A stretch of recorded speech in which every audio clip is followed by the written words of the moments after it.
Veja no ICL Notícias, segunda edição. Ele mesmo falou que precisou de pouco tempo para perceber o poder da desinformação no Brasil. Lula critica a lenga-lenga do Ibama. Presidente cobra rapidez em estudos ambientais e defende a exploração do petróleo na Amazônia como parte da transição energética. E nós precisamos autorizar que a Petrobras faça pesquisa.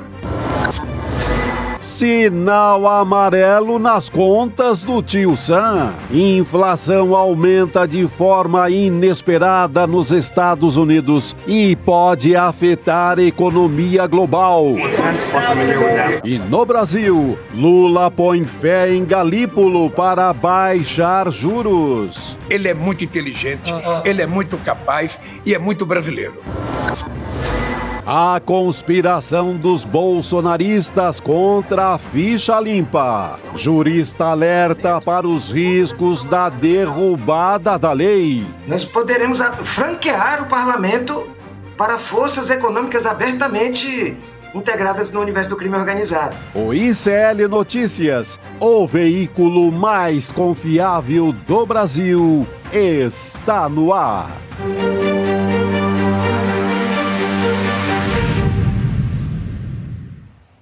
Olá, boa noite. Seja muito bem-vindo, seja muito bem-vindo. ICL Notícias, segunda edição, está no ar. Estamos ao vivo nos canais do Instituto Conhecimento Liberta, Eduardo Moreira, no YouTube, também no canal da...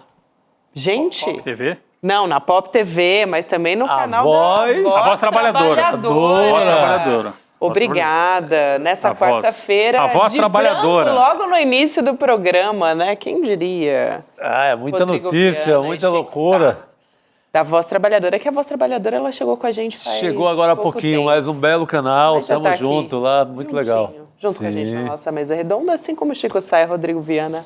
Nessa quarta-feira, chegamos ao meio da semana. Chico Sá e Rodrigo, com muita notícia. A gente vai começar falando de inflação nos Estados Unidos, né? Pois é, o Trump tomou um susto aí, porque as medidas que ele baixou de tarifas para defender os empregos nos Estados Unidos e tal, são inflacionárias no curto prazo. Só que ele não esperava que antes das medidas dele, que já são inflacionárias, entrarem em vigor, tomaram um susto. Uma inflação recorde para mês de janeiro, um acumulado aí, 3% de inflação nos 12 meses, o que para os Estados Unidos é muita coisa. Vamos falar bastante sobre isso aqui na abertura e as consequências disso aqui para o Brasil, Gabi. É isso. Também a gente vai falar sobre declarações do presidente Lula, sobre como é que está aquela história da OEA aqui no Brasil, né? Porque tem uma movimentação da extrema-direita que está tentando fazer colar o discurso de como se a gente estivesse ferindo liberdade de expressão. Mas eu vi umas declarações da equipe da OEA que resume tudo. País que a gente entra, na boa, já é um sinal de que não é tão autoritário assim. Sim, conversa com o Supremo, conversa com a oposição no Congresso. Em todos os lados. Eu acho que aquilo já resolveu a parada, viu? Eu entendi como o resumo da viagem da OEA ao Brasil.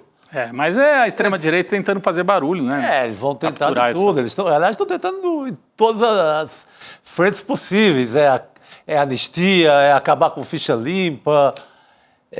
Estão indo em todas. E tem muita gente também, interessante essa história, né, Chico Sá, porque não é só a extrema-direita, mas também uma parte ali da mídia hegemônica que também tentou embarcar nesse discurso, né? Depois a gente vai falar sobre isso. Sim, essa sempre, ela não está assim 100% com a extrema-direita, mas ela faz uma aliança tática. Sempre.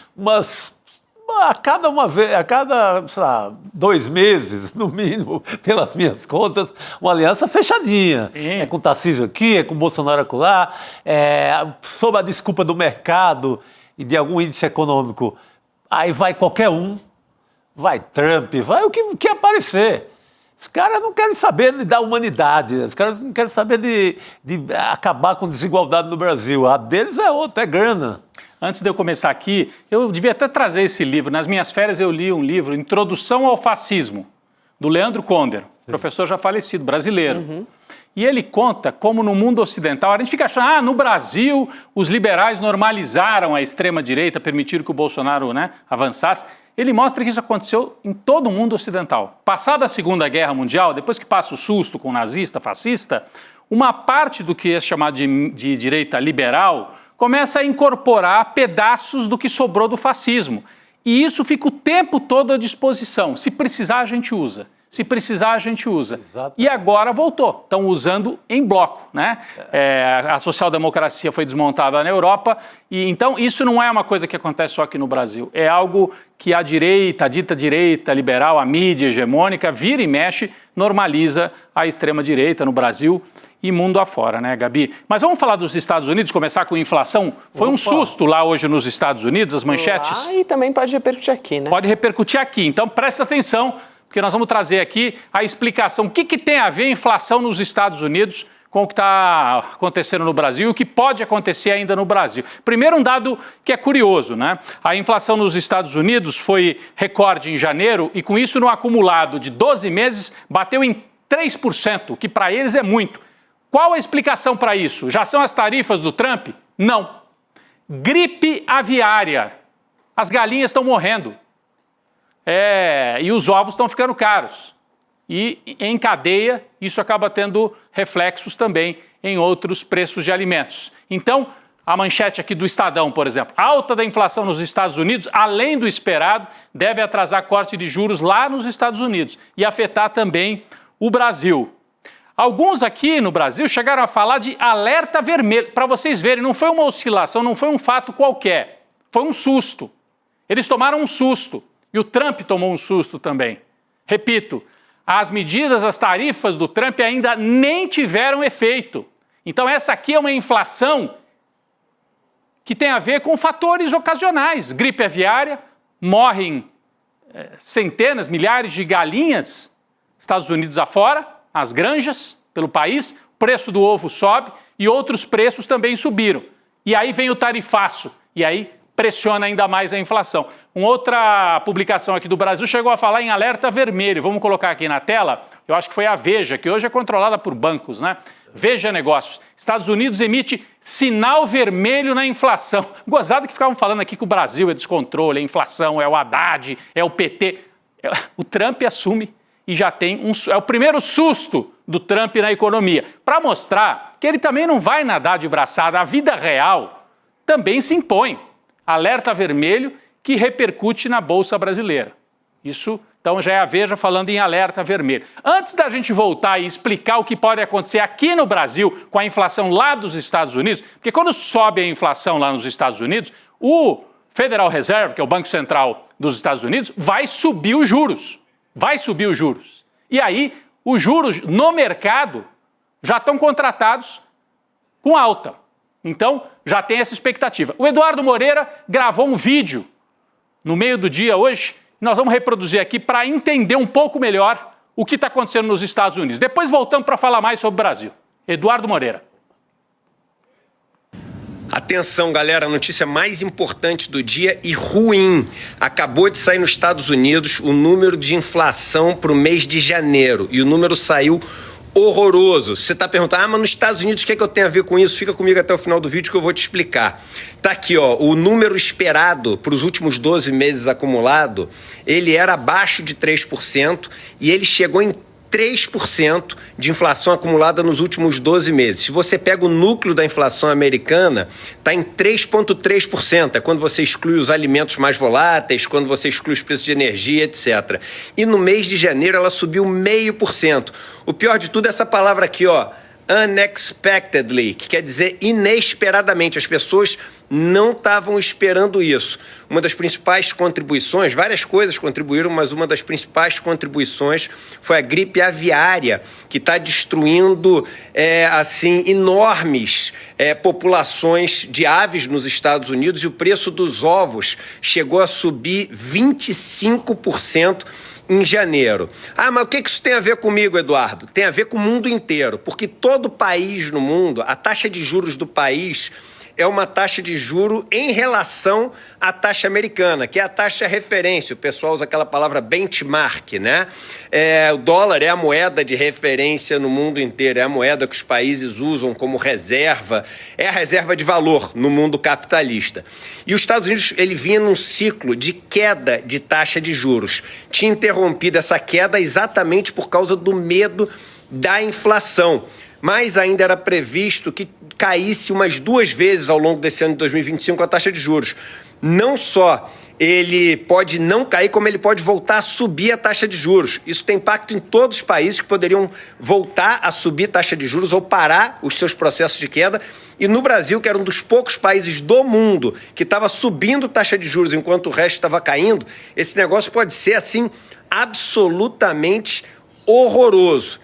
As taxas de juros de 10 anos americanos, são as taxas de juros da dívida de médio prazo americano, ela subiu assim abruptamente hoje quando veio essa notícia, e o pior de tudo é que as medidas recentes do Trump, esse ataque aos imigrantes nos Estados Unidos e essas tarifas que ele está impondo, assim, todo dia uma tarifa nova, acima do que as pessoas estavam esperando, isso tudo é inflacionário, isso tudo ajuda a aumentar a inflação nos Estados Unidos. Então a situação pode ficar ainda pior para um mundo que estava, assim, começando 2025, achando que estava tudo tranquilo, porque estava com um crescimento estável, perspectivas de queda de inflação, de queda de taxa de juros e uma volta de alguma normalidade econômica. Essa notícia é absolutamente avassaladora.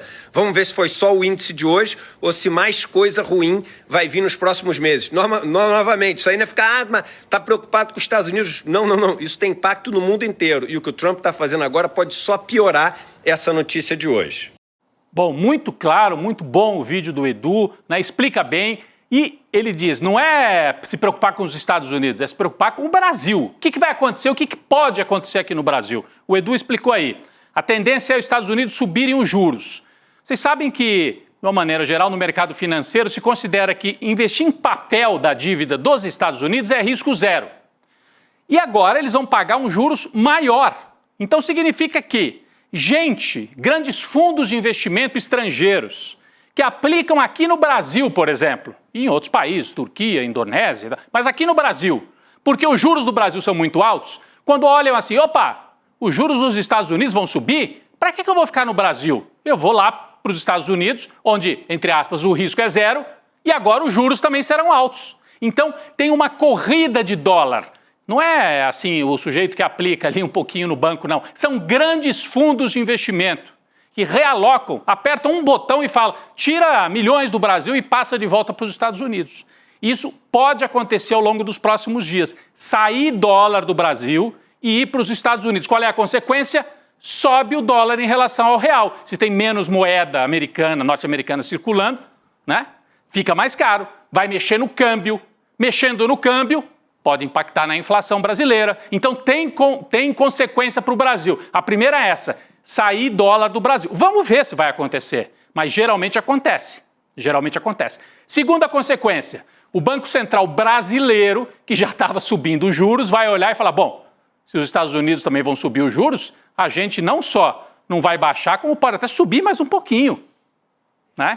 Até para segurar os investimentos, se tornar mais atrativo, deixar o dinheiro aqui nos títulos brasileiros. Então, tem impacto. Isso vai impactar lá na ponta para mim? Vai. Se houver uma nova desvalorização do real em relação ao dólar, tem impacto na inflação. Se houver saída de dólar, tem turbulência no Brasil. A bolsa cai, tem turbulência, né? E não é só no Brasil, gente, é no mundo inteiro. Vamos ficar de olho nisso. Então, tem impacto para o Brasil, tentei explicar aqui as consequências. Mas e lá nos Estados Unidos? Olha só, vamos prestar atenção. Outro dia a gente falou aqui, o Trump chegou dando um bombardeio de medidas, dando a impressão que é uma coisa avassaladora. A realidade traz dificuldades para o Trump. Nem um mês no governo e ele vai ter que lidar com o solavanco da inflação. Vai começar a guerrear com o Banco Central, vai dizer que não pode subir o juro, né? Ele já falou, aliás, que não devia subir os juros. Então, solavanco lá para o Trump. É turbulência para o Trump. E o tarifaço que ele fez vai alimentar ainda mais essa inflação. É momento em que ele agora vai ser testada a tal da autonomia que os liberais impuseram aqui para o Brasil, do Banco Central. o Federal Reserve, né, o Banco Central dos Estados Unidos, será que vai resistir às pressões do Trump, que vai dizer não subam tanto os juros, porque eu preciso que, né, a economia continue girando, senão paralisa a economia. Né? Como é que vai ser isso? Vai ser visto como interferência? Ele vai ter um caráter assim imperial, querendo interferir no Banco Central? Vamos acompanhar, é um momento solavanco. Os procuradores, um grupo de procuradores lá dos Estados Unidos, e daí eu saio da economia e vou para a política, alertaram hoje para o risco dos Estados Unidos caminharem para a ditadura. Tá aqui, ó, a manchete do O Globo. Procuradores democratas acusam Trump de tentar concentrar poder, que é justamente isso. Tira poder do Banco Central, ataca as agências, demite gente, controla órgãos que são de Estado, não deveriam ser controlados por ele. Mas ele vai tentar controlar tudo. Estamos à beira de uma ditadura, dizem procuradores gerais de justiça de estados governados por democratas. Eles condenaram ações do presidente durante um encontro na Califórnia, porque há vários estados governados por democratas. A Califórnia é um. O estado de Nova York é outro. O lado direito ali, né, o lado atlântico, né, dos Estados Unidos é mais democrata e a Califórnia também. Então ali se reuniram e alertaram para o risco de uma ditadura. Olha só, gente. Os Estados Unidos que sempre apareceram como assim, né, os vendedores da democracia no mundo. Agora tem um alerta interno, não é nenhum comunista dizendo que os Estados Unidos são uma ditadura capitalista. São procuradores de estados democratas. Bom, falando em ditadura, nos estados também tem muita preocupação.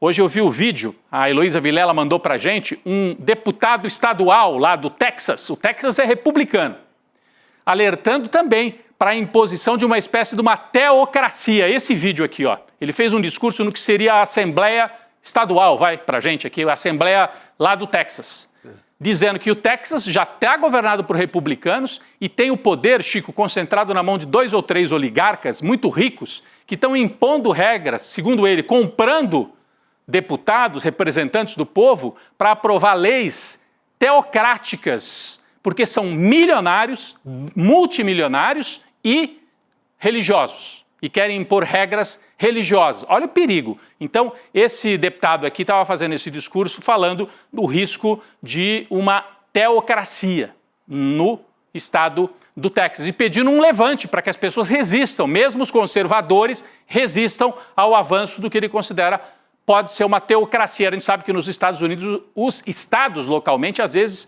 legislam em temas bastante complexos, né? Temas de costumes, temas de ensino religioso, de censura a livros, a educação pública, querem acabar com a educação pública no Texas, implantar aquele sistema de vouchers que o Paulo Guedes queria implantar aqui no Brasil, tudo isso está em disputa lá agora. Então, Estados Unidos estão vivendo um momento de instabilidade profunda. Não pensem que o Trump chega que não vai ter resistência, não vai ter gente reclamando, gritando e resistindo. A extrema-direita não vai nadar de braçada. Não vai nadar de braçada. Ela tem problemas lá, tem problemas cá. Aqui no Brasil, hoje, eu vou só trazer aqui na abertura, é quase coluna assim de humor. Mas é um que já teve tanto poder no Brasil, concentrou tanto poder, hoje foi esculhambado. Estou falando do Sérgio Moro. O Sérgio Moro resolveu entrar num debate, também eu vou te falar, né? Debater com Mário Frias, aquele que foi ministro da Cultura do Bolsonaro. Né? O Mário Frias estava reclamando da turma lava-jatista, que querem condenar todo mundo, porque ele está defendendo os golpistas do 8 de janeiro. Aí veio o Sérgio Moro. Não, a Lava Jato prendeu o Lula, enquanto você fazia papel de palhaço na televisão, disse o Sérgio Moro. Aí, vamos ver a resposta, o Mário Frias deu uma resposta. Sabe do que ele chamou o Sérgio Moro? Papel de palhaço, seu merdinha, fez você. Meu Deus do céu. Cretino covarde, que sequer teve coragem de falar um ai em defesa do Deltan quando perdeu o mandato. Só pensa no próprio rabo. Caramba, que nível! Que nível! Que nível, senhor! Debatam mais, Mário Frias e Sérgio Moro, para a gente ver o nível de vocês, relembrar. Meu Deus! Como foi bom a gente se livrar de vocês. Né? O Moro chama o Frias de palhaço e o Mário Frias fala papel de palhaço, não, seu merdinha, quem fez foi você.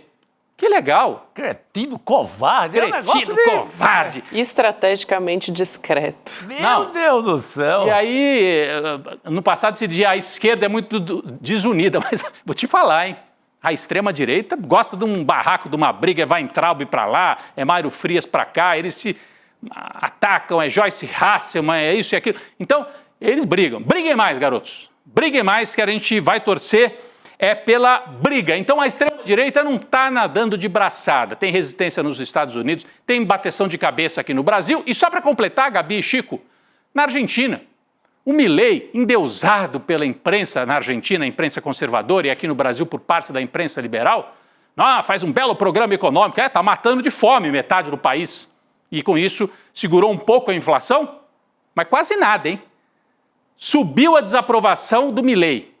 Pesquisa Atlas, a gente trouxe ontem ou anteontem, mostrando que o Lula está com dificuldades. O Lula já tem 2 anos e pouco de mandato, atacado pelo mercado, atacado pela imprensa. O Milei, em 1 ano, apoiado pela mídia argentina, com apoio internacional dos liberais e dos empresários, e aí começou a ter uma desaprovação maior do que a aprovação.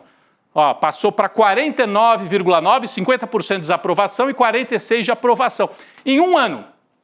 E aí, quando vão perguntar por que você desaprova, é a economia. Desabou, arrebentou com a economia argentina. Então, a direita, repito, não vai nadar de braçada. Na verdade, o que a gente assiste no mundo ocidental é uma instabilidade profunda. Quem está no poder não consegue entregar, não consegue melhorar a vida das pessoas. Governo de centro-esquerda sofre. Governo de extrema-direita sofre. Todo mundo com dificuldade, porque é uma crise sistêmica no chamado mundo ocidental capitalista. E a gente assiste isso em vários e vários países. Só para fechar agora, aqui no Brasil, os bolsonaristas estão querendo acabar com a lei da ficha limpa, né? Acabar. E lá na Argentina, hein? Estava lendo hoje, o Leandro Demore me mandou agora há pouco. Saiu até no Clarim, no Jornal Conservador. O grande esforço da direita, da extrema-direita do Milei, sabe qual é? Aprovar uma lei da ficha limpa para impedir a Cristina Kirchner de ser candidata na próxima eleição. Eles estão nessa. Estão com medo da Cristina voltar. Eles olham o Brasil e falam, o Lula voltou, daqui a pouco o governo do Milei fracassa e a Cristina volta pelo voto, como aconteceu aqui com o Lula. Estão votando hoje, tentando aprovar uma lei da ficha limpa para impedir a Cristina Kirchner de ser candidata. Então aqui eles criticam a lei da ficha limpa. Lá, o amiguinho deles, o Milei, tenta aprovar uma lei para impedir a Cristina de ser candidata, Gabi. Muito bem, a gente fazendo esse giro aqui, não só pelos Estados Unidos, mas como isso deve impactar aqui o Brasil, eu queria trazer para começo de conversa aqui na nossa mesa redonda a fala do presidente Lula hoje sobre o IBAMA, dizendo que o IBAMA parece ser um órgão que atua contra o governo. Ele chamou de lenga-lenga os estudos para a exploração de petróleo na foz do Amazonas, né? Na verdade, a lenga-lenga, né? A dificuldade do IBAMA de responder a isso. E aí ele disse que o governo vai ter uma reunião nos próximos dias sobre esse assunto com o IBAMA, afirmação que foi feita durante a entrevista à Rádio Diário FM, que é de Macapá. Antes da gente discutir essa afirmação, vamos assistir exatamente o que disse o presidente Lula a respeito disso. Vamos lá. E nós precisamos autorizar que a Petrobras faça pesquisa. É isso que nós queremos. Se depois a gente vai explorar, é outra discussão. O que não dá para a gente ficar nesse lenga-lenga, o IBAMA é um órgão do governo, parecendo que é um órgão contra o governo. Não. O que nós queremos é que o governo diga qual é a vontade dele.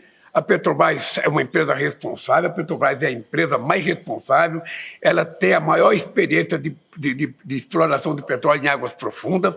Nós vamos cumprir todos os ritos necessários para que a gente não cause nenhum estrago na natureza, mas a gente não pode saber que tem uma riqueza embaixo de nós, a gente não vai explorar, até porque dessa riqueza é que a gente vai ter dinheiro para construir a famosa e sonhada transição energética.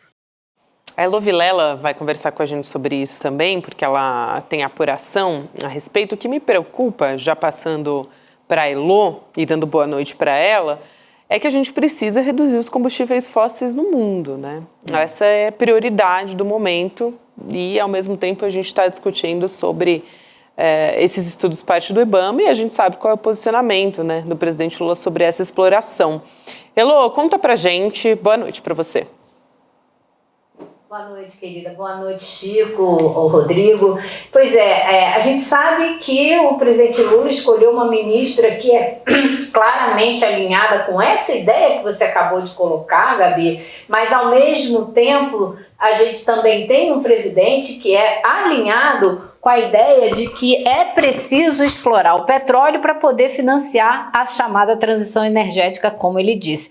Agora, a impressão que eu tive hoje desse anúncio do presidente Lula é que o atual presidente do IBAMA já perdeu o cargo, né? Ele já dançou. E isso se soma ao que a gente vem ouvindo no Palácio do Planalto, que o ministro Márcio Macedo, ao deixar a cadeira para Gleisi Hoffmann, hoje presidente do PT, vai para o IBAMA. É uma das coisas que está sendo dita, que ele pode muito bem ir para o IBAMA.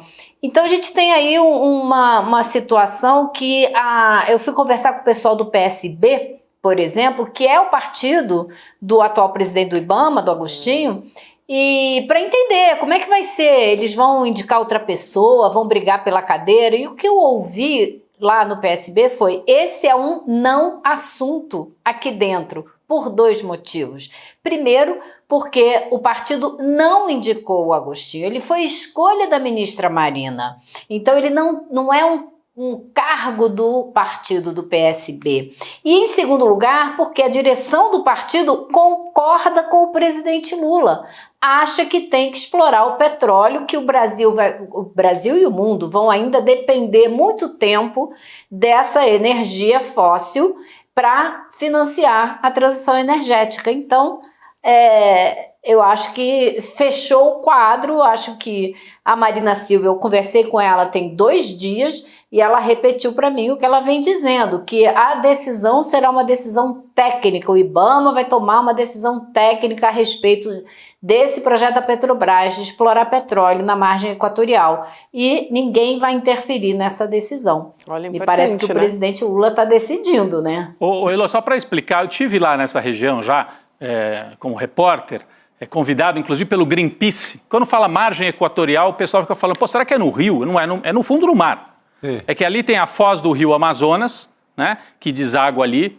e ali tem informações de corais consideradas únicas no mundo.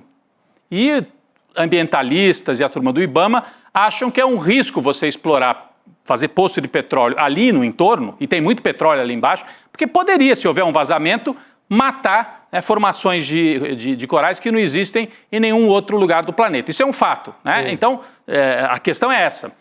Por outro lado, Elô, por mais que a gente defenda, e o Brasil está na vanguarda disso, vai ter a COP aqui, vamos reduzir o uso de combustível fóssil, mas eu pergunto, algum país do mundo deixou de produzir petróleo onde tenha petróleo em nome disso? Ou em que nível deixou de produzir petróleo? A França, e não é só petróleo, a França depende fortemente de energia nuclear. A França deixou de usar energia nuclear porque tem um risco de vazar, de uma usina vazar lá, fez uma transição já rápida? Não.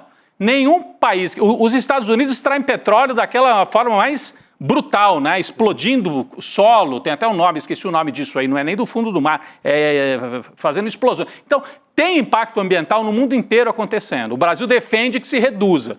Mas nós vamos reduzir sozinhos? E aí vamos deixar de extrair petróleo? E a Petrobras vai perder a chance de ter dinheiro, inclusive para investir em transição de energia limpa? Essa é realmente uma questão, é um debate. Eu não tenho resposta para isso, estou só colocando aqui. É um debate importante. O debate é esse, eu acho que o IBAMA já deveria ter soltado, até por estratégia, por jogo político, esse estudo.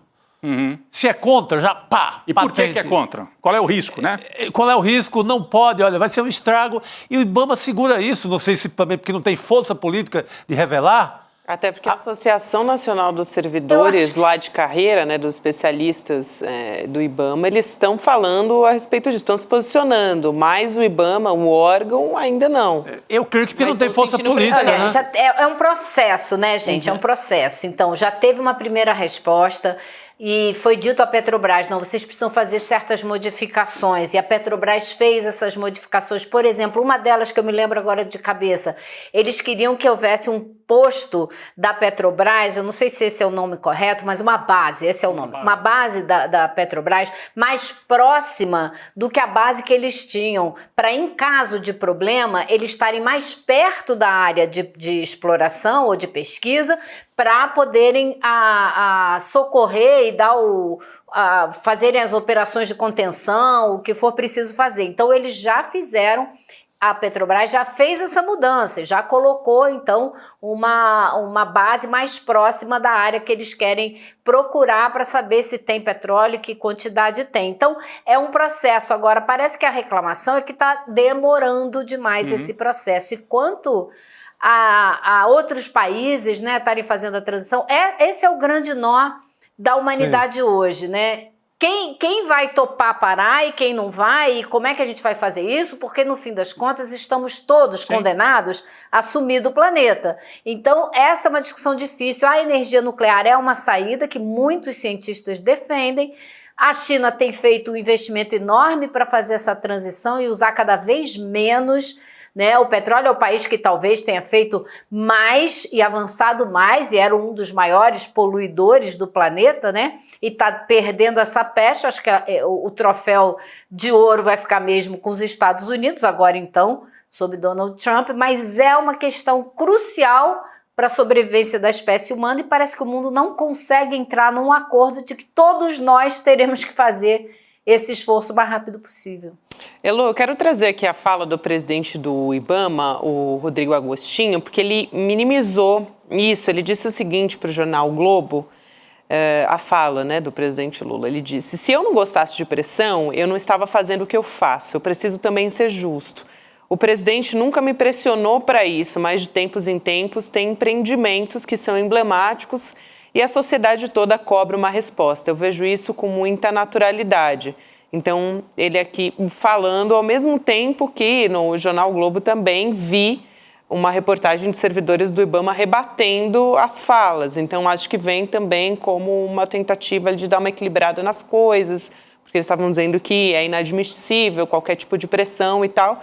E a gente não pode esquecer que é importante, o IBAMA tem servidores e técnicos, Chico, como você disse, né? A gente precisa de um resultado, a gente quer uma resposta, mas eles estão desempenhando a função deles e a gente espera que essa resposta venha, mas a prioridade do IBAMA é conter dano ambiental.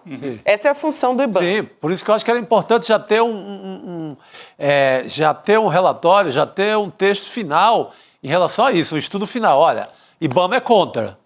Se politicamente quer fazer, é sem a nossa concordância e anuência. Porque eu acho que politicamente é uma guerra perdida. Você pega você pega o Amapá, que é um estado pequeno, mas com muita força política. Você tem o presidente do Senado, Alcolumbre, 100% a favor da Petrobras nessa história. Randolph, líder do governo no Senado, também do Amapá, também com Lula nesse sentido. Então, eu acho que é uma luta política perdida. Daí a importância para o debate social, para o debate na sociedade, do IBAMA chegar, olha, somos contra. Se quiser fazer, não é com a nossa aprovação. Não, nem pode, Chico, por lei nem pode fazer sem o estudo do IBAMA e sem a aprovação do estudo de impacto ambiental do IBAMA. Por lei, o governo a Petrobras nem pode ir adiante, né?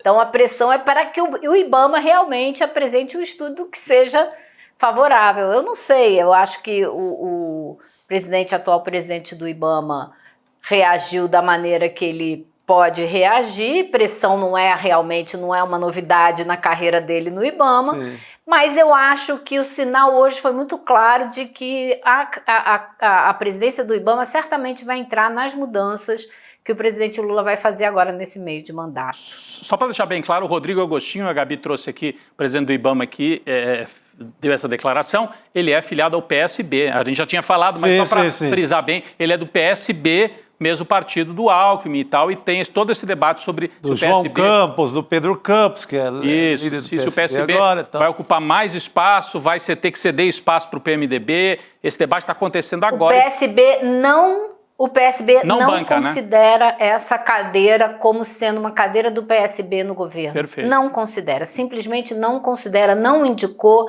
não pediu, não está pedindo para ser uma pessoa do partido para substituir, caso seja substituído. Então... Como eu disse, é um não assunto dentro do PSB. Perfeito. Muito bem. E é interessante porque Elô, no começo ali da fala dela, trouxe o posicionamento da Marina. Em algum momento... Sim. Talvez a Marina tenha que entrar nessa história também. Já tem ex-ministro de Meio Ambiente se posicionando.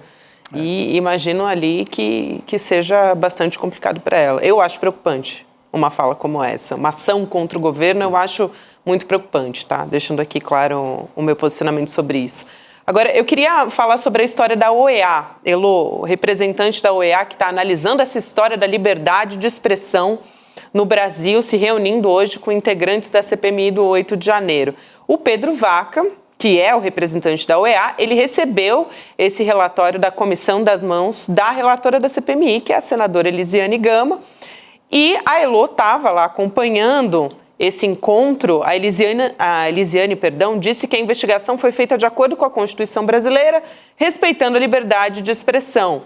A gente separou esse trecho aqui para poder a Elô trazer mais detalhes para a gente também. Então vamos assistir primeiro, vamos lá.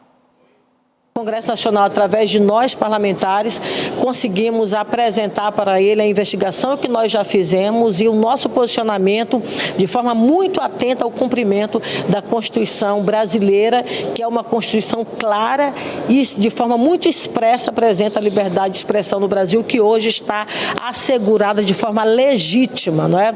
Isso a gente tem reafirmado e temos realmente a convicção de que isso está acontecendo hoje no Brasil.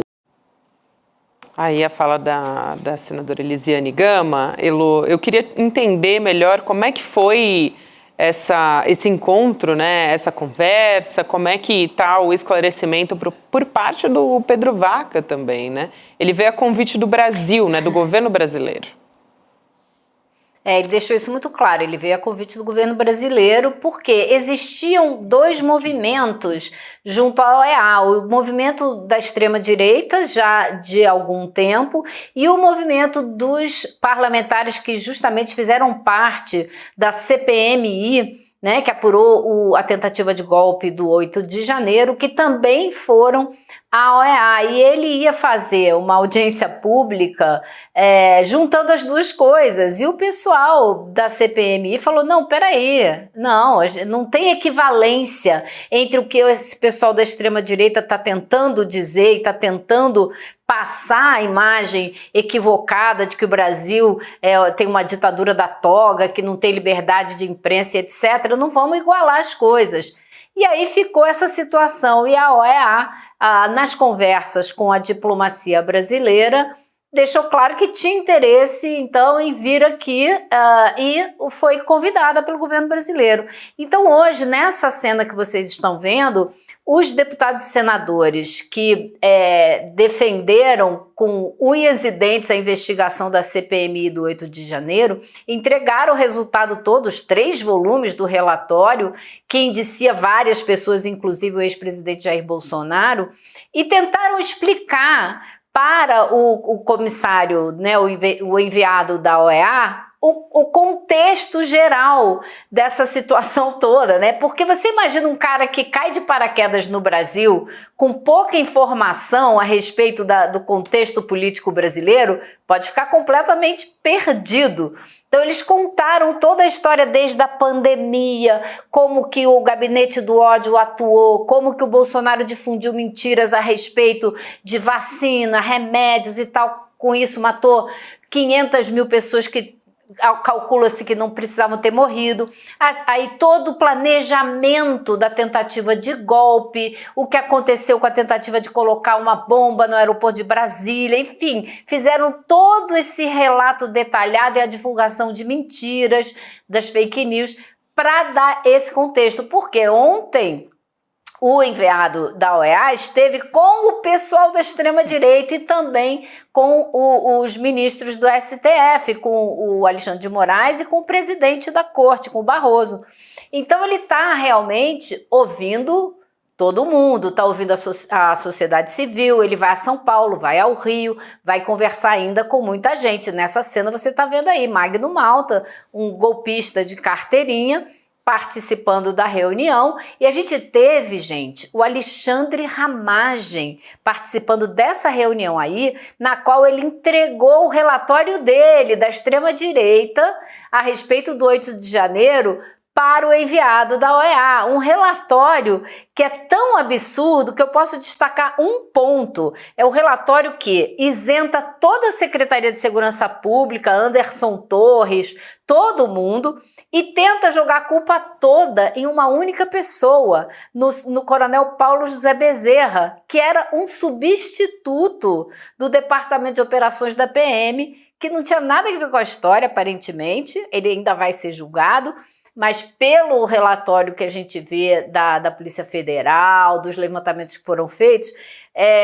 eles tentaram jogar a culpa toda nele, isentar todo o resto. Gente, imagina isso, eles isentaram o Anderson Torres, mas, claro, né, não é de se estranhar, porque o Ramagem é o único parlamentar que foi indiciado pela Polícia Federal na tentativa de golpe, né, o cara da BIM paralelo e etc. Então, assim, você imagina a quantidade de informação que esse sujeito da OEA está recebendo, né? E como ele vai ter que peneirar isso tudo, né? Não é pouca coisa. Só o relatório da CPI você viu, né? Eu não queria ser o redator encarregado desse relatório final, não. Mas ele vai ser muito ajudado por conta dessa denúncia que vem aí contra Jair Bolsonaro e mais 39, incluindo generais e etc. Eu creio que essa vai ser um evento midiático, não pode ser de outra forma, e eu acho que essa denúncia vai consolidar para o mundo inteiro, de forma definitiva, o que foi Bolsonaro, o que foi o governo Bolsonaro, o que foram os generais, o que é que eles queriam de fato. Então, acho que a OEA vai ficar bastante contente, satisfeita com essa parte da história que a gente vai viver agora, creio que um pouco antes do Carnaval. Essa nova etapa, acho que vai deixar muito explícito da tentativa de golpe, do que fizeram os generais. Acho que as dúvidas vão embora e o esperneio da oposição também. Porque coitado desse relator da OEA que tem que escutar o Magno Malta, né? Meu Deus do céu. Imagina isso, né? Agora, Chico, tem um outro problema, né? Eu conversei com o pessoal do Itamaraty e, assim, eles me contaram que realmente o governo brasileiro convidou, porque não tem nada a esconder, né? Agora, existem outros problemas acontecendo. Por exemplo, número 1, a gente não sabe como esse enviado da OEA encara o que significa liberdade de imprensa, liberdade de expressão.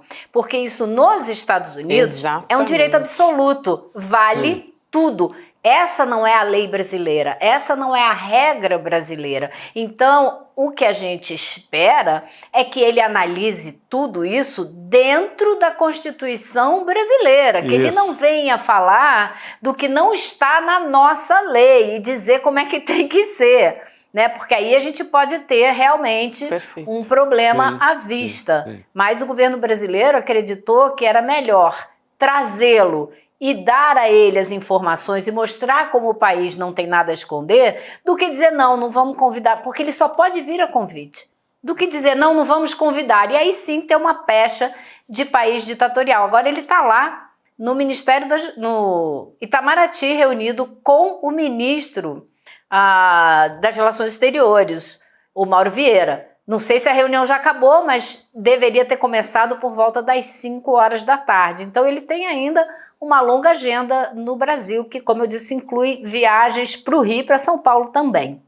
Elô, aqui para chamar mais um vídeo de parlamentar que estava nessa reunião, o deputado pastor Henrique Vieira, dizendo que o Pedro Vaca reconhece o poder e a velocidade das fake news no Brasil. Então, claro, né, não dava para deixar de entrar nesse tópico também. Vamos assistir mais esse vídeo, vamos lá. Ele mesmo falou que precisou de pouco tempo para perceber o poder da desinformação no Brasil. Então, ele mesmo reconheceu isso, que percebeu a desinformação corre no Brasil e não é de uma forma aleatória, casual ou individual, pessoas assim nas suas casas fazendo isso de forma desorganizada. Isso pode até acontecer também, mas a extrema-direita tem como método a desinformação, fazendo isso de forma robotizada, massificada em grande escala. Então, é uma indústria da mentira por meio de milícias digitais. Isso está no nosso relatório, o Gabinete do Ódio, que se estruturava dentro da secretaria do ex-presidente. Essa fala do Henrique Vieira, eu acho que é muito esclarecedora, porque a gente viu algumas manchetes aí que são até preocupantes, né, desse ponto de vista de como é que o Pedro Vaca está acompanhando, né, com que olhar, isso que a Elô chama a atenção, né, com um olhar de que acha que a liberdade de expressão é absoluta, como é a dos Estados Unidos. Ele já teve o Pedro Vaca com os ministros do Supremo na segunda-feira, a gente falou sobre isso, ontem com os parlamentares bolsonaristas. O deputado Alexandre Ramagem, do PL, até publicou um vídeo desse encontro, discutindo o 8 de janeiro. E ele foi, esse enviado da OEA, abordado pelo repórter Samuel Pancher, do Metrópolis. A gente vai colocar a manchete aqui, eu acho até importante, viu? Porque ele diz o seguinte nessa manchete, né, o Metrópolis. Enviado da OEA diz que tom de relatórios de parlamentares sobre violações à liberdade de expressão é, abre aspas, realmente preocupante, fecha aspas. Impressionante, né? É realmente impressionante. Eu disse o quê? Desculpa? Preocupante. Preocupante. Obrigada, impressionante. Rodrigo. Impressionante. Preocupante é essa manchete. Preocupante é a manchete. Obrigada, Elô. Obrigada. Porque dá a impressão que ele está, de alguma maneira, coadunando aceitando a tese da extrema-direita. É uma tese muito de extrema-direita. A manchete é muito de extrema-direita, muito pensamento da extrema-direita, né? Ele perguntou para o Pedro Vaca, né, Elô, se ele já tinha encontrado alguma coisa preocupante aí sim, sobre a liberdade de expressão no Brasil durante essas conversas que ele já tinha tido, né? Então, com ministros, com parlamentares, e ele não deu detalhes, assim. Não, veja, o tom dos relatórios é realmente impressionante. Pronto. Talvez seja, né? É impressionante. Relatórios de quem? A extrema-direita. Da CPI ou da extrema-direita? A extrema-direita fala das maiores barbaridades. É impressionante que eles falem esse monte de besteira. Eu fico impressionado. E ele disse que precisa Rodrigo, ser com calma mais do a que análise, isso. Né? É mais do que isso, ele não está necessariamente se referindo ao relatório da extrema-direita, porque a resposta não deixa isso claro. Isso é uma dedução da manchete do Metrópolis. Tá? Não foi isso que ele falou. Ele não falou, nossa, o relatório que eles me deram da extrema-direita é super impressionante. Não, ele falou, relatórios são impressionantes, muito genérico. E ele já tinha conversado com muita gente. Então não dá para saber a quem ele está se referindo. Então isso é uma... Sabe, eles deduziram isso. Não é necessariamente... Agora, não sei se vocês repararam que na fala do Henrique Vieira, a Jandira Fegali, deputada Jandira Fegali, que está ao lado dele, diz assim, ele foi vítima. E do que eles estavam falando? E eu achei curioso ele ter dito, ele mesmo admitiu que percebeu a rapidez com que a fake news se espalha no Brasil. Por quê? Era isso que os deputados estavam se referindo, às reuniões que ele teve, como a extrema-direita está pintando essa visita dele. Ele já está considerando isso um exemplo de fake news, né? Agora, ele pediu aos deputados mais detalhes, exemplos concretos do que eles falaram, e eles ficaram de enviar na sequência, porque foi bem rápida a conversa com eles. Eu acho bom, Elô, esclarecer isso, até porque tem um momento ali que ele também diz que tudo precisa ser analisado com calma. Ele não entregou nada ali nessa resposta, ele estava sendo muito vago. Costuma demorar muito esse tipo de trabalho, né? Se tem o resultado daqui a 2 anos ou mais. Não sei se 2 anos, mas não vai sair agora. Vai ser mais rápido o Bolsonaro talvez ser julgado, denunciado e julgado do que sair esse relatório final, eu acho. Considerando outros casos parecidos. Esse relatório sempre tem, ele sai muito... tem relação à violência em delegacia no Brasil, a violência policial. A OEA faz isso há séculos.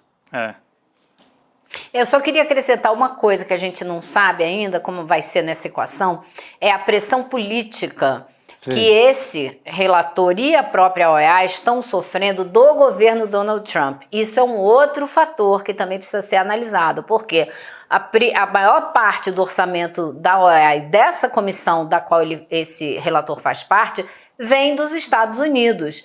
E a pressão para que a OEA apresente os resultados que o governo Trump quer, né, tem sido muito grande. E a OEA, a gente não pode esquecer, a OEA também é uma organização que já teve comportamentos bastante complicados. A OEA é acusada de ter sido o grande braço para ajudar aquele golpe em Honduras contra o Zelaya, num acordo lá com a Hillary Clinton, quando já tinha tudo arrumado para que ele voltasse ao governo, terminasse o mandato. Eles juntos deram um golpe ali em todo o pessoal que estava fazendo a negociação e mantiveram o golpe em Honduras. Então, assim, é complicado, é para se preocupar, porque não é confiável, sabe? Não é. Na Bolívia também, né? Segue essa sobre... mesma linha, Lu, que você está explicando. Sim, Bolívia foi outro caso. Acho que não dá para dizer que a OEA não sofre uma influência muito forte ali dos Estados Unidos. Acho super importante. Eu fui pesquisar aqui, que eu não tinha certeza. O Pedro Vaca é um advogado colombiano, nascido na Colômbia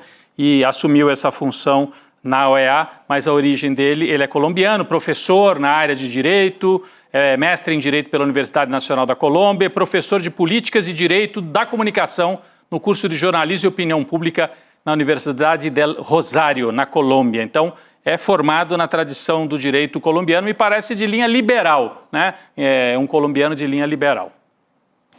Muito bem. Posso voltar aqui, a gente estava antes falando de declarações do presidente Lula, eu posso trazer uma outra fala aqui nessa mesma entrevista do presidente Lula, só que falando do desenvolvimento da economia no país, sobre Gabriel Galípolo também.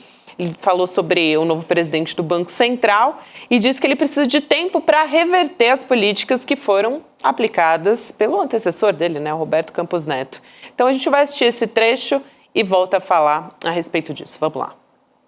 Tenho certeza que o Gabriel Galípolo vai consertar a taxa de juros nesse país e nós só temos que dar a ele o tempo necessário para fazer as coisas. Ele não poderia entrar e dar um cavalo de pau. Bom, estamos a 180 por hora, vamos voltar para 30. Não. É preciso, sabe, que vá com cuidado para que a gente não dê uma trombada. E eu confio muito. Eu posso te dizer, viu, Luiz, que possivelmente o Galípolo passe para a história o melhor presidente que o Banco Central já teve em toda a história. Ele é muito inteligente, ele é muito capaz e é muito brasileiro. Eu tô achando engraçado esse entrevistador do Lula. O Lula fala e ele fica assim... ele meio comenta na hora, ele ri, né? Mas o que interessa é o que o presidente Lula falou, para além dessa observação aqui.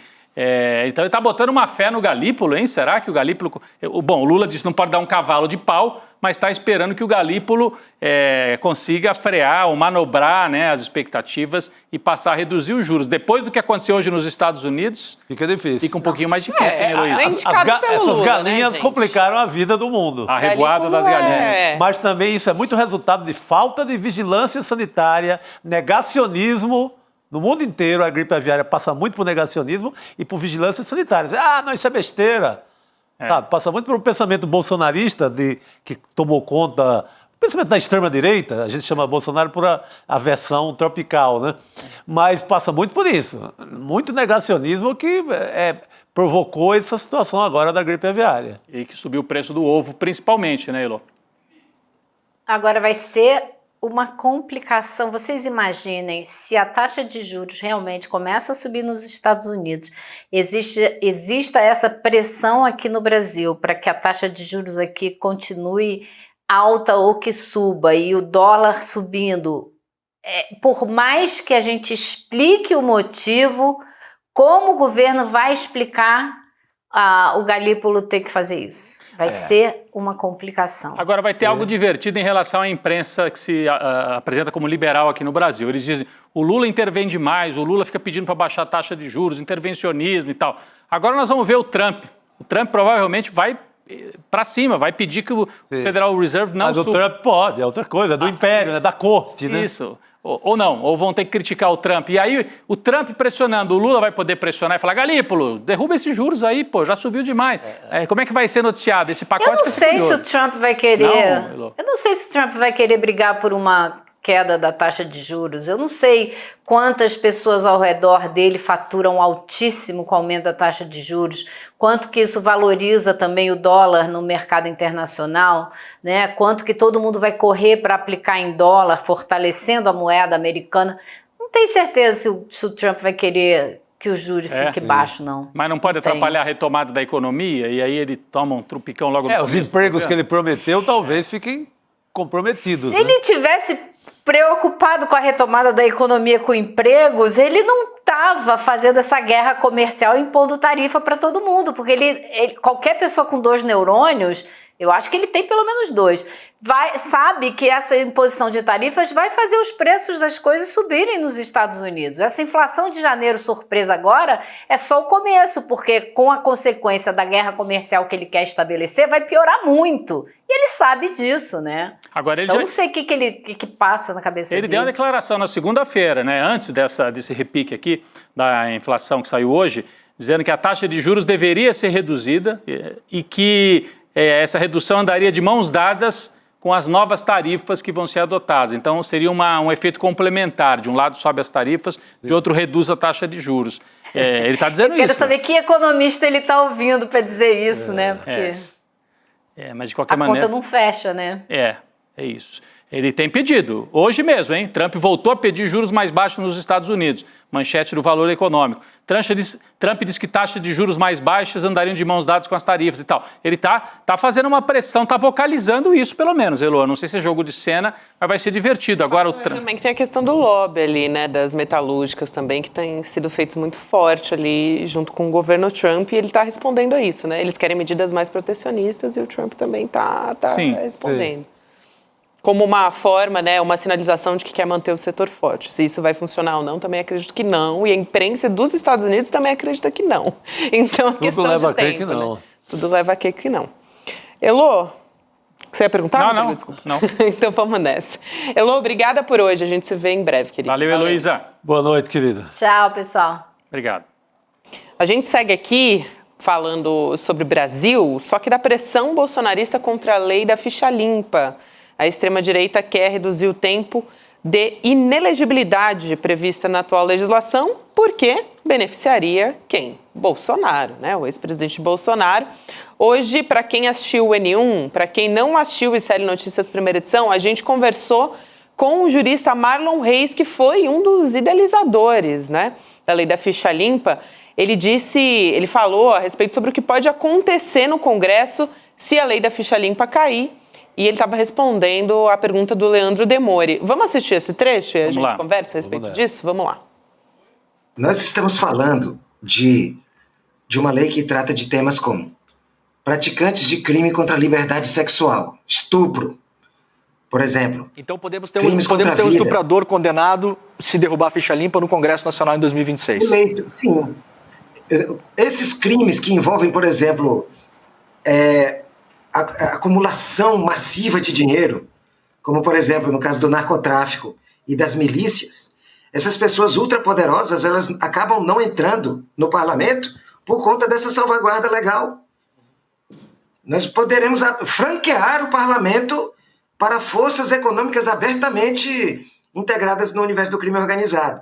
Mas existem outras formas de crime organizado menos armadas, que é o crime organizado de desvio de verbas públicas. Nós estamos vendo, por exemplo, esses muitos envolvidos com desvio de emendas parlamentares que foram extremamente facilitados, esses desvios, a partir do momento em que Jair Bolsonaro libera o orçamento secreto e as emendas PIX, que são reivindicações de grupos parlamentares que estão acostumados a lidar com dinheiro público no processo de financiamento das próprias candidaturas. A lei da ficha limpa não é caça às bruxas. Ela só estabelece uma peneira, eu digo que é uma peneira grossa. É só para evitar aquele cascalho mais brutal, mais rude, que é facilmente descoberto e punido pelo Poder Judiciário. Pelo menos esses fiquem de fora. Isso não é suficiente ainda para mudar o padrão ético da política brasileira, mas pelo menos é uma bela mensagem para o presente e para o futuro do Brasil. É isso. Então, a entrevista com um dos idealizadores da lei da ficha limpa, dizendo não é só para livrar o Bolsonaro, é para livrar todo tipo de criminoso que vai ficar liberado para entrar no Congresso. Entra todo mundo, pistoleiro, diabo a quatro, vai todo mundo. É a turma do Bolsonaro, né, para falar a verdade. Pode gerar um efeito cascata, né? Miliciano, vai todo mundo. Falando em pistoleiro, é a turma dele, né, que gosta, né, dessa área aí, né, Gabi? Mas é também para livrar o próprio Jair Bolsonaro, tentar liberá-lo para a eleição de 2026. Nós vamos seguir esse debate ao longo dos próximos meses, eu diria, né? Em paralelo, de um lado, a denúncia que deve acontecer nas próximas semanas, né? Será que é na semana que vem, Chico? Vamos fazer um bolão. Mais uma, né? Tem também o semipresidencialismo, que também faz parte dessa estratégia. Está ali na prateleira, esperando. Já que não há um candidato viável ainda para a extrema-direita. Então, tudo isso acho que é um pacote. É um combo. Assim, Eles deixam armado em cima da mesa e vão usando e tentando colocar em prática se for necessário, né?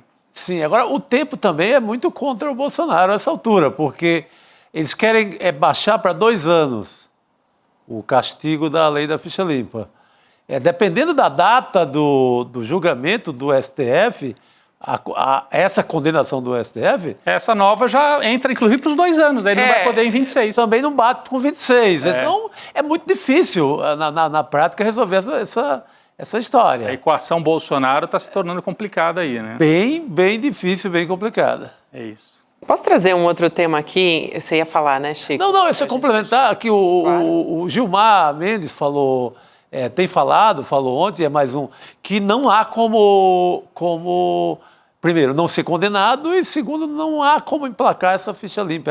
É uma voz que, pelo menos, já se pronunciou no STF também. Mas não deixa de fazer barulho, né? E que eu acho que também acaba sendo uma das estratégias, né? Desculpa, só para esclarecer, o Gilmar Mendes disse que é impossível reduzir a... que não passa isso, porque o STF recorre e não passa também, que é quase impossível o Bolsonaro não ser condenado. Entendi. Então, é muito difícil. Vão fazer um barulho tremendo, correram lá na Câmara, no Congresso, não é uma cúpula, uma comitiva lá do bolsonarista gritando e tal. Vão fazer isso todo dia, mas é bem difícil. O Hugo Mota insinuou, não falou mais.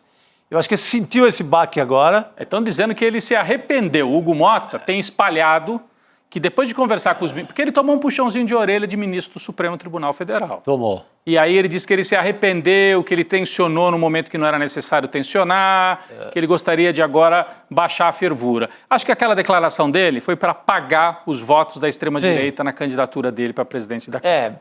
Fez o pagamento, resolveu. Mas ele sentiu muito também que não foi só a chamada mídia alternativa ou mais ligada à esquerda. Ele levou pau de editorial de Estadão, ele levou pau de Globo News, ele levou pau da mídia hegemônica ali, mais à direita, que deveria aplaudir isso, não aplaudiu. Então, não foi bem recebido em nenhum segmento. Não vai ser fácil, é isso que a gente está dizendo todos os dias. Não vai, é difícil, é bem difícil emplacar essa história aí. Mas vão gritar e vão fazer esse alarido todo e por aí vai. O Gilmar Mendes, ele falou também a respeito da anistia, né, Chico? Entrando nesse pacote. Ele falou, ficha limpa, a anistia também, viola a Constituição. As duas coisas violam a Constituição e que isso é muito estranho, esse debate é muito estranho para crimes tão graves, assim, desse nível de gravidade. Só aqui para complementar o que você falou, acho bem importante a gente trazer essa fala, assim, porque dá uma tônica também de como que está essa visão pelos ministros. Sim, porque às vezes você... não, vai passar, fica aquele desespero, vai passar a anistia. Não é bem assim. Calma. Eu conversei com um ministro e que é um dirigente do PT também, na sexta-feira, quando começou esse zoom, parecia, olha, vai ter redução do ficha limpa, vai ter anistia, vai ter isso, vai ter semipresidencialismo, tudo ao mesmo tempo agora. Ele falou, olha, eles têm força, eles estão colocando tudo ali, as caixas de ferramenta aí, todas expostas aí para todo mundo ver, mas não vai ser simples e ele garante, esse ministro do governo Lula, do PT, dirigente do PT, que na Câmara tem mais, os bolsonaristas ainda fazem bastante barulho, que no Senado o Alcolumbre, apesar de ser um homem conservador de direita, foi eleito com a promessa de não tensionar com o Supremo Tribunal Federal, aí não é nem com o governo, porque levar isso adiante é tensionar com o Supremo. E o Alcolumbre está na mão do Supremo. É isso. Então o Alcolumbre pode ser o freio nisso aí, né? Para dizer, olha, façam o barulho que fizerem na Câmara, ele vai engavetar e vai deixar rolar e não vai deixar isso prosperar no Senado para não criar um problema com o Supremo Tribunal Federal. O Alcolumbre tem um contencioso, tem uma história complicada que está no Supremo, que é a questão do escândalo das emendas do União Brasil. Ele está nisso também? Pega diretamente uma assessora dele. O rei do lixo? O rei do lixo. Olha só, então... E não é pega, não, pode, cita, não. É áudio, é foto de dinheiro, é uma esculhambação. Então, também, vai se meter nisso? Por isso que numa república com alguma democracia, como nós vivemos no Brasil, com democracia e tal, pesos contra pesos, você tem vários focos de poder, né, Gabi? Então você tem uma direita forte no parlamento? Tem. Mas você tem o Supremo, você tem a Câmara, com os bolsonaristas com mais de 150 votos, talvez, mas você tem o Senado com um presidente que é conservador, mas coloca freio. Então, tem contrapesos. Não vai ser assim que a direita vem e aprova tudo. Não é assim. O Supremo tem em mãos, ou gavetas, ou ali puxadinhos, a história secreta do Congresso, das emendas. Está tudo lá. Todo mundo já sabe o que é. Sabe? Tudo bem, parte está com o Flávio Dino, tem uma parte com o Cássio Nunes que tende a engavetar. Mas não é essa só questão de ser julgado amanhã ou depois. Todo mundo conhece o teor, o conteúdo.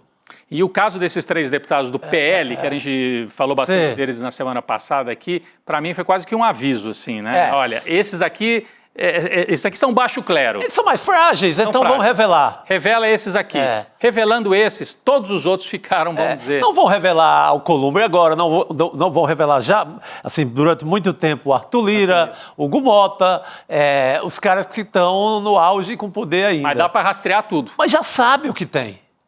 Você acha que o Gilmar Mendes não sabe tudo que já tem em relação a essas emendas, ao orçamento secreto? Todo mundo já sabe, e é bomba sem limite, é nitroglicerina pura. Todo mundo já sabe. Então, o Congresso está um pouco também na mão do Supremo. Nesse jogo aí de quem manda mais, também o Congresso não pode apitar mais tanto como apitava. É isso. Eu queria trazer também aqui, para a gente virar um pouco, mais uma vez, para falar dos Estados Unidos, mais sobre o Elon Musk, que tem uma notícia aí que demonstra que o Musk ganhou mais poder dentro do governo Trump, né? Assim, a gente falou sobre a questão do dinheiro, né? Ele ganhou mais poder, perdeu mais dinheiro, não o suficiente para afetar o Elon Musk, né? Continua sendo o homem mais rico do mundo. Já eu entro nesse aspecto. Mas o que acontece? O Musk, ele comanda o Departamento de Eficiência Governamental, que é o DOGE, né? Eles chamam de DOGE lá nos Estados Unidos. E ontem o Trump assinou mais um decreto. Tem assinado muitos decretos, né? Que todos os dias deixam a gente muito preocupado. Mas ele assinou do lado do Elon Musk e dá mais poderes para o DOGE interferir em contratação de todo o governo. Então, mandou as agências federais começarem a preparar planos de demissão em massa. Algo que a gente já vinha discutindo aqui também. Por outro lado, deu uma diminuída ali na fortuna do Elon Musk, né, em 42 bilhões de dólares ou 242 bilhões de reais, para a gente ter uma ideia aqui de comparação em reais, só que não faz tanta diferença para o Elon Musk, né, já que ele tem mais de 1,5 trilhão de reais. Tá. Agora é curioso, né, Gabi? Enquanto você passava esses números todos e falava do poder do Musk, eu estava olhando a imagem, estava vendo o Musk, o homem mais poderoso, mais rico, né? O Musk é o mais rico do planeta, acho que o mais poderoso é o Trump. Ele está de bonezinho lá, né? Se você pensar nos ricos do século XX, eu estava relembrando aqui os Rothschild, os Rockefeller, né? Era impensável, né, que um multibilionário dos Estados Unidos, ou europeu, no caso dos Rothschild, andasse de bonezinho como se fosse um garotão de Big Tech, um garotão de, né, assim, parece que ele vai sair de skate daqui a pouco aí do salão da Casa Branca, né? Mas é uma forma de se fantasiar, de fingir, olha lá, todo informalzão. Leva o filho, né? Fica ali, fingir ser aquilo que ele não é. Então, em vez de parecer como... Ele é um poderoso que mexe com dinheiro e toma decisões do mundo inteiro. mas ele se porta quase como um transgressor, porque leva o filho aqui em cima dos ombros, vai de boné falar com o Trump. Não usa terno. Não usa terno. Como tudo isso tem um caráter assim de combate da informação também, né? E aí procura ganhar simpatia por aí. Eu sou um bilionário, mas eu sou quase um de vocês. Sou contestador do sistema. Sou antissistema. Aonde? Eu sou um de vocês. Contestador do sistema. É o dono do sistema. Ele é o dono da banca, dono do sistema, dono dos meios pelos quais a gente conversa. Mas esse poder da tecnologia todo, ele é ligado simbolicamente a essa descontração ou essa simplicidade. Uma falsa simplicidade. Ninguém vem de terno, todo mundo vem de moderninho e tal. É por aí. Eu preferia quando eles usavam o terno e se mostravam como eles eram. A gente sabia quem mandava. A gente sabia.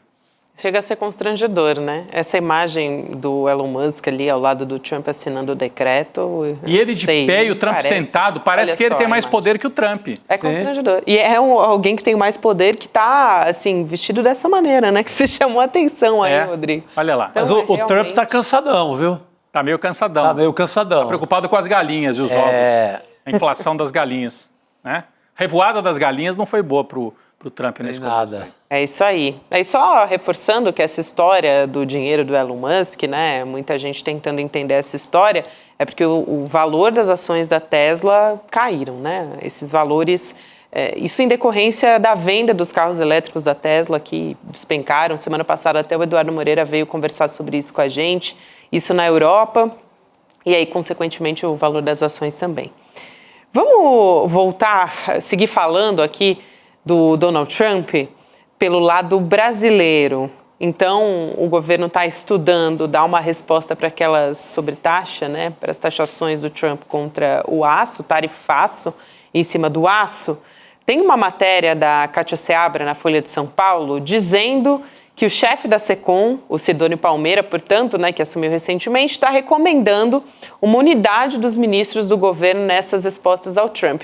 Por enquanto, parece que eles estão, de fato, nessa unidade, né? O Haddad já deu uma resposta quando saiu aquela história de que, na verdade, o Brasil daria uma resposta no setor de tecnologia, e o Haddad já veio e falou, não é bem assim, depois o Sidônio veio, reforçou isso, o Geraldo Alckmin também falou, não, vamos esperar, vamos dar uma resposta quando a gente tiver certeza. Enfim, a ideia de todos eles, né, a ideia do governo é evitar desgaste, é isso que é o objetivo principal dessa história. E aí eu chamo aqui para conversar com a gente o sociólogo, escritor, professor emérito da Escola de Comunicação da UFRJ, o ministro Sodré. Professor, boa noite. Prazer receber o senhor por aqui. Boa noite. Muito boa noite. Boa noite, professor. Bem-vindo. Vamos começar conversando então com o professor a respeito dessa estratégia de comunicação do governo, porque a gente está vendo declarações do Trump que estão instaurando caos no mundo todo e parece que há uma unidade aqui que realmente está priorizando a calma, um sentido de conciliação ali nesse setor de relações exteriores aqui no Brasil. A gente queria começar a conversa com o senhor a respeito disso, professor.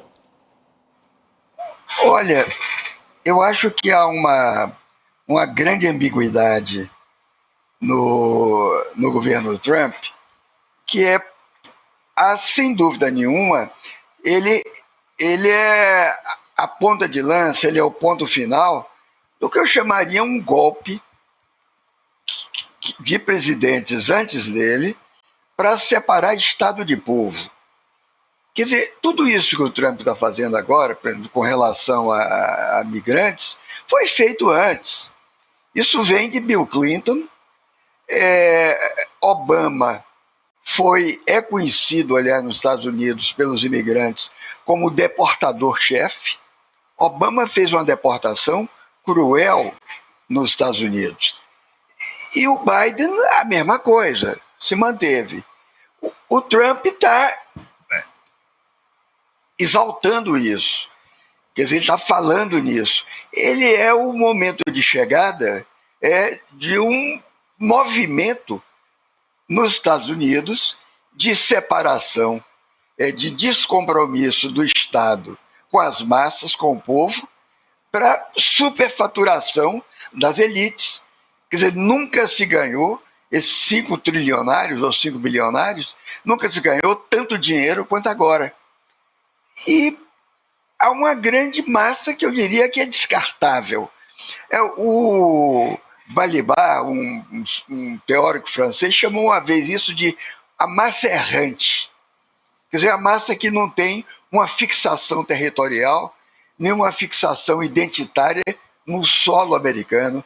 Isso inclui os migrantes, mas inclui também outros fixos nos Estados Unidos que vêm sendo há anos explorados, que são agora ameaçados.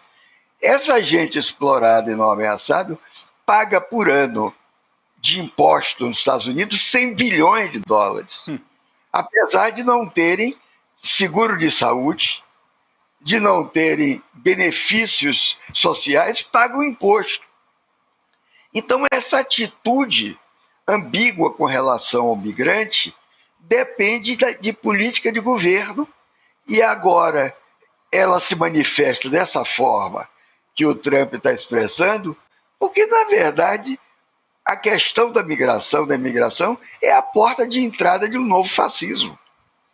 O neofascismo hoje precisa de uma nova porta de entrada. Ele tem que se reinventar.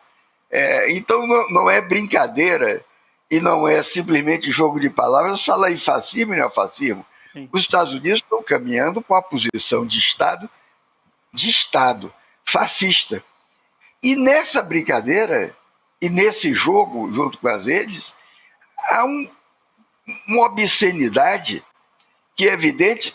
Eu até escrevi isso na minha coluna da Folha de domingo, uma frase do Elon Musk que se prestou pouca atenção, mas a imprensa deu, que ele disse que o método dele é flood the zone with shit. Quer dizer, inundar a área com merda. Professor. É uma frase rebarbativa, grossa, mas que é real. Que é real. Quer dizer, esse shit. Então, o Trump, que segue esse método, porque Bannon é o tutor dele, o Trump não é um palhaço. Quer dizer, a primeira coisa é chamá-lo de palhaço, a figura dele, parece o boneco Chuck, essas maluquices todas que ele faz, isso tem uma lógica, ele não é um palhaço. Para mim, eu digo, vou dizer na coluna, que ele é nesse circo grande, que é mandado sob ondas digitais na cabeça das pessoas, ele é um elefante shitting no meio do palco. Sim. É um elefante shitting no picadeiro. E shitting em cima de vulneráveis. Porque essa gente toda é muito vulnerável. Mas é preciso deixar bem claro que isso não é do Trump apenas. Isso vinha se dando apenas sem que se gritasse, sem que se falasse. Isso começou com Clinton. Clinton foi o grande militarizador da fronteira, México. E essa deportação, se prestarem atenção, ela se dá muito em cima na zona de fronteira, na zona México-Estados Unidos. É possível que eles vão depois, digamos, deportar brasileiros ou deportar venezuelanos. Isso pode ocorrer depois, como consequência desse putsch inicial. Mas, por enquanto, é na zona de fronteira. Por quê? Porque a militarização cresce ali. Cresce com investimento, seja em drones, seja em armamentos, seja no muro. Então, por trás dessa concentração de ódio, de fascismo na fronteira, tem acordos, tem negócios com empresas. Professor Muniz Sodré. Tem gente que vai ganhar dinheiro aí. Não, eu queria só chamar a atenção, a qualidade da reflexão que o professor Muniz Sodré trouxe para a gente e chamar a atenção para o fato de que ele é um dos coordenadores de uma das áreas da pós-graduação que o ICL vai estrear daqui a pouquinho, em parceria com a FESP de São Paulo, né, com a Fundação Escola de Sociologia e Política. O professor Muniz Sodré é um dos coordenadores, né, e vai estar aqui fazendo reflexões com a gente sobre o que está acontecendo nos Estados Unidos e, em breve, vai estar compondo esse timaço. Aliás, amanhã tem uma aula inaugural com o Renato Janine Ribeiro, né, e com o Gessé Souza, exatamente sobre esse tema, a aula inaugural, que você pode entrar e, através dela, você que não se inscreveu ainda para pós-graduação pode participar da pós-graduação, que é além do GSEC, além do Renato Giannini Ribeiro, vai ter o Moni Sodré, craque, professor emérito da UFRJ. Autor de um clássico que todos nós estudamos em bancos escolares, da comunicação do grotesco. Do grotesco, que é isso que ele está falando aqui. Ele falando, o professor falando da comunicação do Trump, eu fiquei pensando, o professor agora vai ter que escrever uma nova versão, uma versão internacional da comunicação do grotesco, que bate muito com esse gabinete maluco do Trump. Né? Agora, tem muito a ver com o tema que a gente ia trazer. Professor, o senhor disse que é uma espécie de inundação, né? Até um palavrão aí, né? Uma inundação, usando o português, claro, inundação de merda. Inundação de merda. Inundação de merda. É isso. De merda. E isso tem muito a ver com o Steve Bannon, não é, Gabi? Você ia trazer aqui, a Gabriela tem aqui preparado, professor, uma fala do Steve Bannon em que ele explicita isso também. O senhor citou o Musk. E o Steve Bannon, já em 2019, né, Gabi, tinha falado sobre isso, né? Ele deu uma entrevista falando sobre essa estratégia. Deixa eu só trazer aqui a fala, professor, já passo a palavra para o senhor. Ele diz o seguinte, o Steve Bannon: o partido de oposição é a mídia. Eles são burros e preguiçosos e só conseguem focar em uma coisa de cada vez. O que precisamos fazer é inundar o terreno. Inundar, mais uma vez, ele usa muito nessa expressão. Todo dia nós jogamos 3 coisas diferentes neles. Aí ele está explicando. Eles vão morder uma e a gente vai fazer as nossas coisas. Esses caras nunca vão conseguir se recuperar, mas temos que começar com a mesma velocidade com que uma bala sai do cano de uma arma. Então ele está dizendo aí qual que é o método, né? Que foi muito bem definido por ele. Professor, o senhor falou que no artigo o senhor citou o próprio Bannon, é isso, né? Era o próprio Bannon. É o Bannon. É o Bannon, desculpa. É o próprio Bannon. Tá bem. Então ele aqui em 19 já dava o roteiro, né? Em 2019. Tá tudo aí. E a gente sentiu aqui no Brasil, no governo do Bolsonaro, isso, em 19. Era um bombardeio, lembra o começo do governo? Sim. O tempo todo, até o final, foi assim. Você ia responder uma e ele lançava outra. Então, os Estados Unidos estão vivendo isso de maneira cada vez mais acelerada. O mundo inteiro, na verdade, né, professor? O mundo inteiro está vivendo. Portanto, é um método, eu diria, transnacional. Eu acho que isso, por outro lado, isso sugere novos métodos de análise. Eu não creio, digamos, que a sociologia estabelecida possa dar conta disso. Porque essa sociologia e o pensamento social, por exemplo, o nosso Gessé de Souza é uma exceção aqui no Brasil.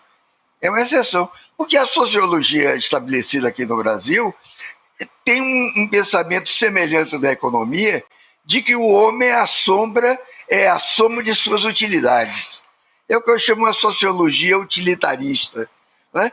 Mas eu acho que é uma tradição de pensamento filosófica e sociológica também, que vem da Alemanha, que vem de Zimmel, onde, digamos, a questão do sentimento de existência, a questão do afeto, apreende mais o que efetivamente o povo vive e sente do que as categorias de estrutura. A estrutura academicamente nos diz muito, né? Nos diz muito, quer dizer, saber o que é a estrutura do capital, o que é o modo de produção. Isso nos ensinou, isso ensina com Marx, e não tem nada em termos de estrutura talvez melhor do que isso para ver o global da produção. Mas do ponto de vista de cotidiano, de vivência, a estrutura nós não sabemos o que é ela. Nós conhecemos os efeitos das instituições. E esses efeitos são efeitos de pessoas, de gente, de relações intersubjetivas. Portanto, nós precisamos de outras categorias para aprender isso, mais próximas do que a massa vive, do que o povo pensa, embora sendo análise tenha uma diferença, do que, digamos, as macroexplicações do mundo, as grandes explicações. E eu acho que a direita descobriu isso. A direita descobriu.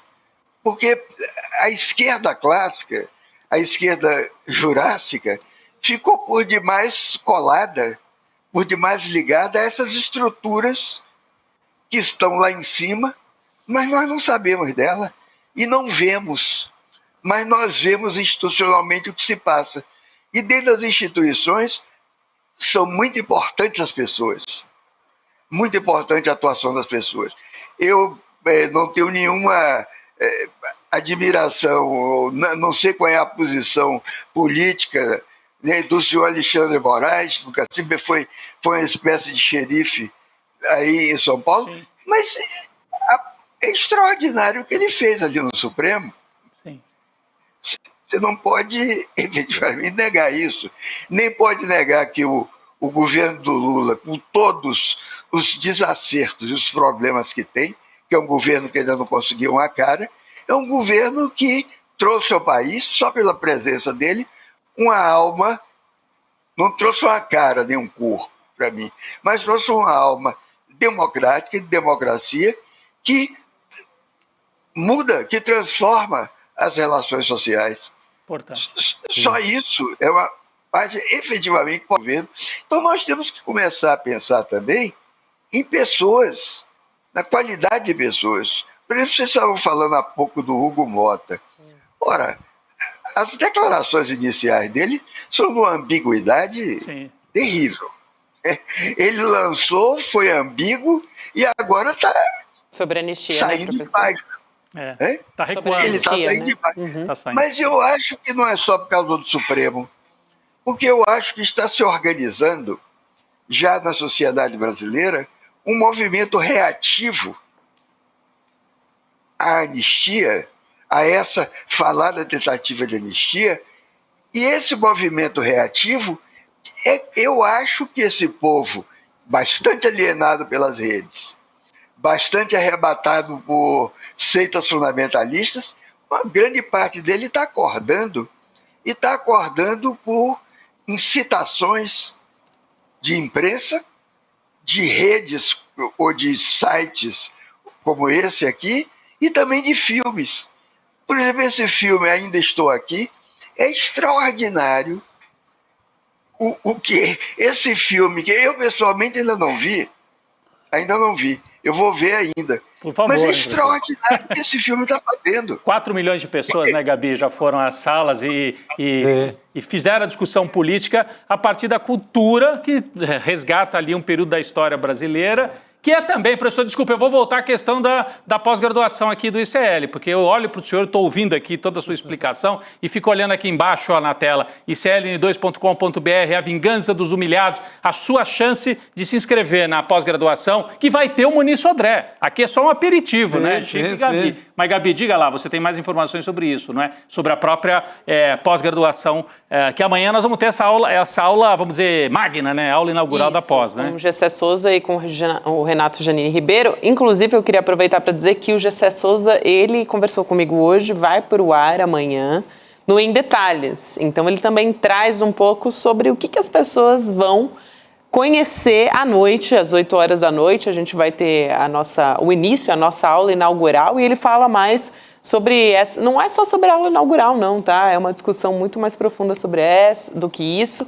É sobre viralatismo, enfim, o professor tem uma longa pesquisa acadêmica sobre isso. Sim. E o Muniz Sodré, ele também faz parte desse nosso time, que é um luxo, né, de professores. Sim. Então, quero muito agradecer aqui a presença do professor que veio conversar com a gente hoje no ICL Notícias segunda edição e que vai fazer parte do nosso time de pós-graduação aqui do ICL em parceria com a FESP. Professor, um prazer te receber. Obrigado, professor Muniz Sodré. Muito obrigado, então. Até professor, logo, então. O senhor consegue falar rapidamente? A gente tem um minutinho aqui, mas eu queria te ouvir sobre o seu curso, né, na nossa pós-graduação. É muito rapidinho, mas queria que você desse aqui um pouco um spoiler para a gente do que a gente pode esperar. Muito bom. Olha, eu vou retomar a questão fazer um outro tipo de crítica ao identitarismo, que eu acho que a questão da identidade tem um lugar político, mas que é preciso não acreditar demais nas identidades. Eu não acho que é possível fazer uma luta social só a partir dela. Eu vou retomar a questão do racismo, que eu comecei num livro meu chamado Fascismo da Cor, tentando mostrar que, na verdade, o racismo no Brasil foi a introdução do fascismo aqui no Brasil, via eugenia, e que isso não acabou.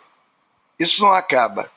E que a maneira de abordar isso é a maneira do que eu chamaria uma sociologia íntima, uma sociologia interna, que veja as estruturas, mas vividas por laços afetivos, por laços pessoais, por laços de linguagem. O que me interessa muito na questão do combate ao racismo é menos a questão econômica de ganhos, que eu acho que está bem estudado por alguns autores, mas é a questão de linguagem. A questão de linguagem. Linguagem como forma de vida. É a perspectiva wittgensteiniana de jogos de linguagem como jogos de vida. Na prática, no cotidiano, o que nós vemos como o racismo opera está nesses jogos de linguagem. E para entender esses jogos de linguagem, é preciso entender o que é internamente uma instituição, o que é linguagem e o que é efetivamente dominação racial. Eu pretendo oferecer isso, primeiro começar a mostrar a diferença entre estrutura e forma. O que é a estrutura? Por exemplo, houve um livro do professor Silvio de Almeida, Racismo Estrutural, que foi muito lido, eu li, é um bom trabalho. Mas não, nenhuma só linha do livro dele ele diz o que é estrutura. E, no entanto, todo mundo começou a falar em racismo estrutural. Eu senti essa falta. O racismo é estrutural, mas ninguém sabe o que é estrutura. Então, esse conceito não me serve muito. Eu vou começar tentando mostrar de forma mais palatável o que é estrutura em Wittgenstein, o que é estrutura, o que é forma social, e mostrar que o racismo, na verdade, está alojado na forma social, que é isso que nós vivemos internamente e externamente. Perfeito. Essa minha linha muito aí bom. de curso. Excelente, Eu faço professor. uma sociofilosofia. Maravilhoso. Professor, muito obrigada. Que prazer receber o senhor por aqui. Vai ser um prazer acompanhar a sua aula também e de todos os professores, porque, olha, é muita gente excelente no nosso corpo docente, né? É isso. Muito bom. Obrigada, professor. Até mais. Muito obrigado. Eu me despeço, então. Boa noite, professor. Então, amanhã, né, 8 da noite, 8 A da Vingança noite. dos Humilhados. Você entra no icln2.com.br e vai lá para se inscrever, para participar da aula inaugural da pós-graduação. Amanhã, 8 da noite, pessoal. É isso, só para reforçar, é nossa primeira aula aqui do ICL, da nossa pós-graduação do ICL, mas essa aula não é só para aluno, é para todo mundo, é gratuita, geral, só que precisa fazer a inscrição, então... A partir dela, você pode depois ver, eu gostei, então vou me inscrever, você mais um. Tem 3 mil pessoas já inscritas. Não, Pode ser mais vendo o Muniz Sodré falando agora, à vontade de pelo fazer. amor de Deus, E tem condição especial para quem assistir, hein? Tem condição especial para quem assistir também. Então fica a dica aí, vale muito a pena. Recado final aqui também, gente, a gente traz no nosso site um destaque aqui. O empresário bolsonarista Otávio Facuri foi condenado pela Justiça do Rio de Janeiro a indenizar a jornalista Juliana Dalpiva, que é nossa colunista aqui do ICL Notícias, após espalhar montagens falsas elaboradas pelo blogueiro Alan dos Santos, que é um foragido da Justiça brasileira. Vocês se lembram, a gente discutiu muito isso aqui no ICL Notícias. Ele foi condenado pelo 23º Juizado Especial Cível, a indenizar a Juliana em R$10 mil e apagar todas as postagens que aconteceram em junho de 2024, esses ataques contra a Juliana. Até que a decisão saiu rápido. Junho de 24 faz 6, 7 meses atrás. Como é bom, né? Quando a justiça funciona e anda assim. O juiz ele disse que o Facuri não fez uso de mera liberdade de expressão e que é um comportamento indigno. Foi uma campanha sórdida contra a Juliana. Sórdida. É Então, isso. parabéns pela vitória da Juliana e da justiça nesse caso. E do jornalismo. E do jornalismo. É isso. Muito bom. Paga, Facuri. Paga a Juliana, 10 mil aí. Vamos nessa então, minha gente. Agora a gente acompanha e acontecemos no Provocação Histórica com o professor Lindener Pareto, Império da Falsolatria, Desinformação e Extremismo nas Mídias Sociais, com o ex-deputado Jean Willis, que é o entrevistado do nosso Lindener Pareto. Amanhã a gente está de volta. Outro que foi muito atacado também, né? O Jean Willis. Então vai ser muito bom o programa. No começo dessa ascensão da extrema-direita. Importante ouvir o Jean aqui no programa do nosso querido Lindener Pareto. É isso aí. Boa noite, Chico, Rodrigo e a todos. A todos. Até amanhã. Até amanhã. E a todas. É amanhã, pessoal, às 20 horas, a nossa aula magna, A Vingança dos Humilhados. E pelo que eu já estou preparando para essa aula, eu acho que vocês vão gostar muito, vocês não vão se arrepender. Prepare-se para um debate profundo sobre as raízes históricas da desigualdade, o impacto das elites que ninguém na imprensa fala, nunca fala. Confira o seu e-mail para acessar o link. Não perca essa oportunidade única. Você não vai se arrepender.